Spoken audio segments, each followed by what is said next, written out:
On November 2nd, 2014, 4 victims of violent animal attacks were brought together to discuss their experiences.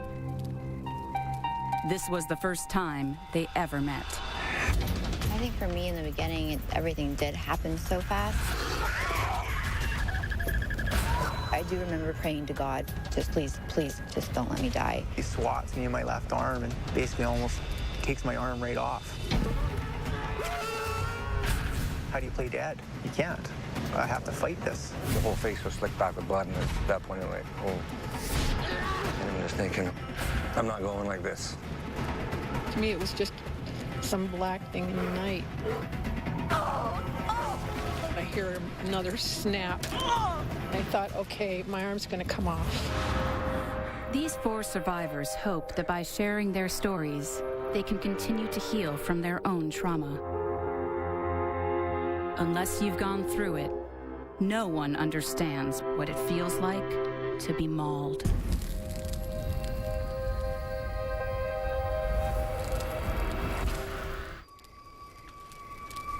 My name is Shannon Parker, and I'm not very adventurous. I'm not a risk taker. I don't even swim in the ocean because I'm scared of sharks. I think if I was more aware of what could happen up in the mountains,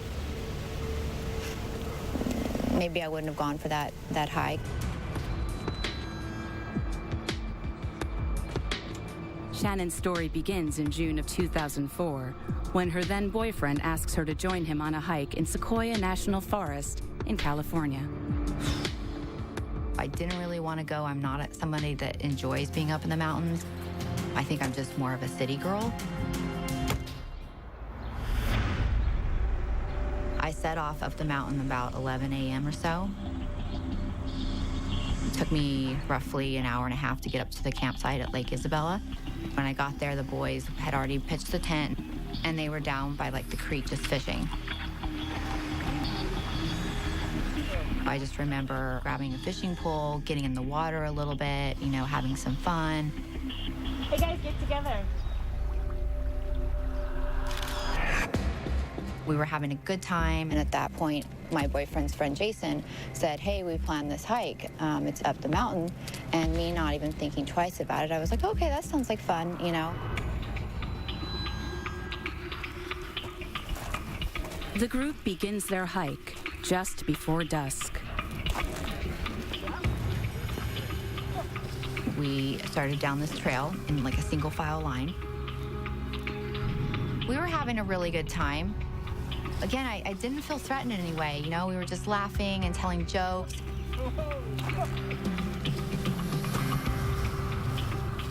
And I'd say like a mile and a half into this hike, I was feeling somewhat tired and the sun was going down and I didn't want to continue. If you don't mind, I'm kind of done with this hike. You sure? Yeah, but it's cool. You guys have fun. Look for the sunglasses while you're there. And then Matthias said, you know what, I dropped your brother's sunglasses on the way here. Make sure you look for them on the way back. All right, bye. See ya. Shannon begins the hike back to the car. The parking lot is less than a mile away.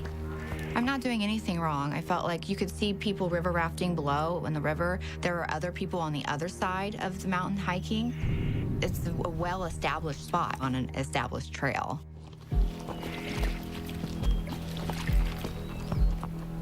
About 2 or 3 minutes into the hike back, I was looking down.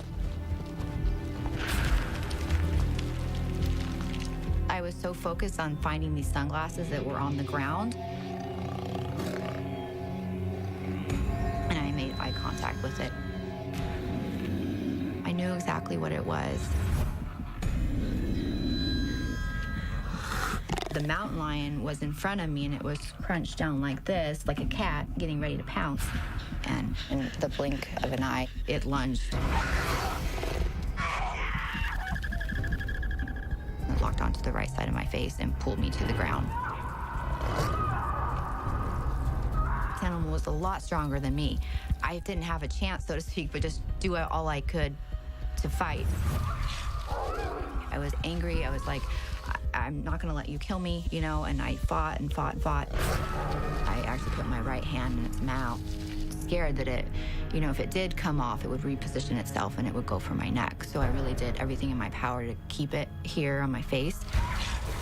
And in doing that, struggling and fighting with it on the trail, I lost my balance.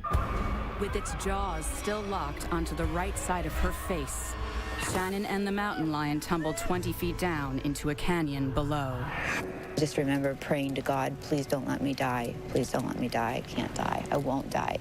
And I did think about my parents. They do say that the worst thing that can happen to a parent is to lose a child. The child's not supposed to go before their parents. I never once gave up. The entire time I was so focused and so aware and so conscious of what was going on. And I knew that the boys had to be coming back. They have to be passing by.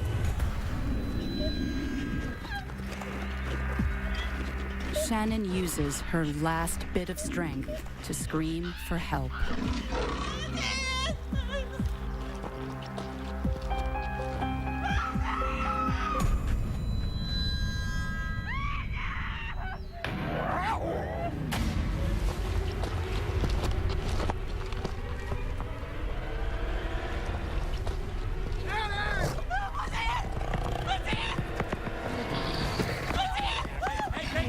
He jumped down to my side, and his initial reaction was to pull me away from the animal.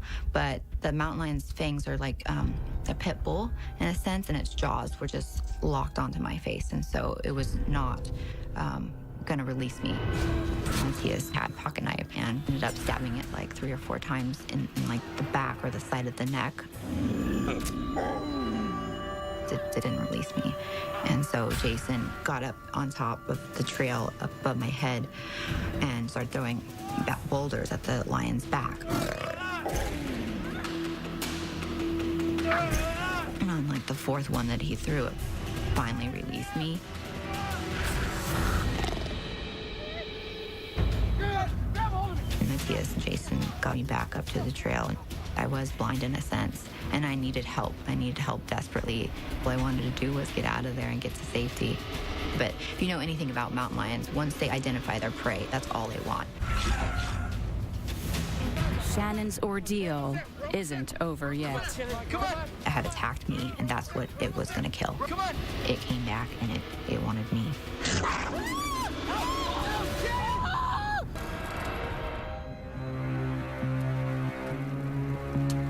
I remember just becoming so angry. This is really happening to me. I've been attacked by a mountain lion, and I needed to get out of there. Because if anyone knows anything about mountain lions, it's like once they identify their prey, that's all they want. Shannon and her friends think they have escaped, but mountain lions are determined predators.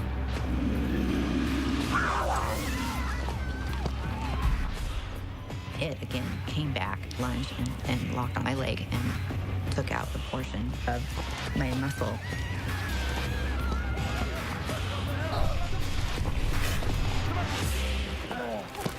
It finally released me, and when it did that, it just kind of fell down the mountain a little bit. And they were able to get me up to the trail, and I walked a mile out of there, fully conscious. Keep your head up. It's all right. It's all right. I just remember getting to the parking lot where our truck was and immediately went into shock. They flew me to UCLA Medical Center, where I arrived at like 11:30 at night. One of the lion's fangs went through my right eye and tore my retina.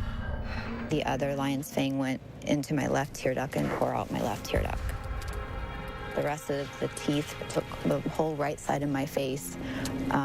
Some of the teeth tore off my lip, but it was still there hanging, and tore off my nose as well.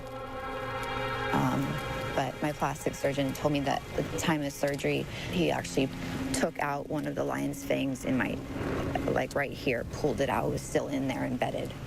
Yeah. I am lucky that typically mountain lions go for the throat. But I was looking down, trying to find those darn sunglasses, and I think that helped me, because when it lunged and it pounced and it came at me, I was like this, and I turned, kind of protecting my neck in a sense, and it got my right side of my face.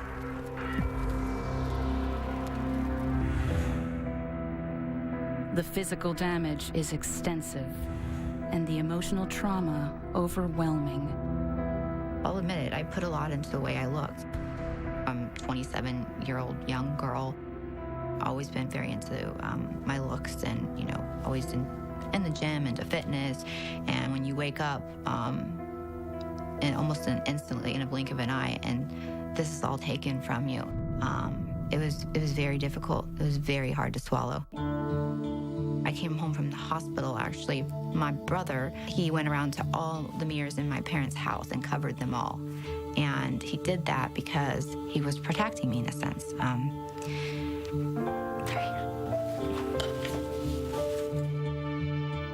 He did that because he wanted to protect his sister. And he knew how bad my injuries were.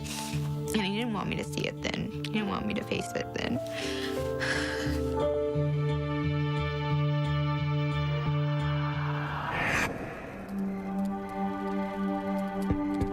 And I remember just bawling and crying, and I was like, my face is completely mauled. I'm never gonna look the same. This is awful.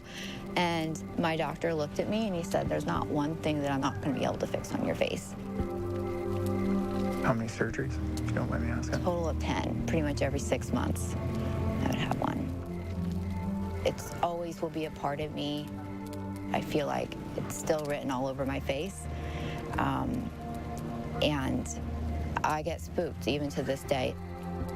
But I don't blame the animal at all. I mean, you subject yourself. If you're, hiking or up in the wilderness where there's wild animals. Yeah, you can't play.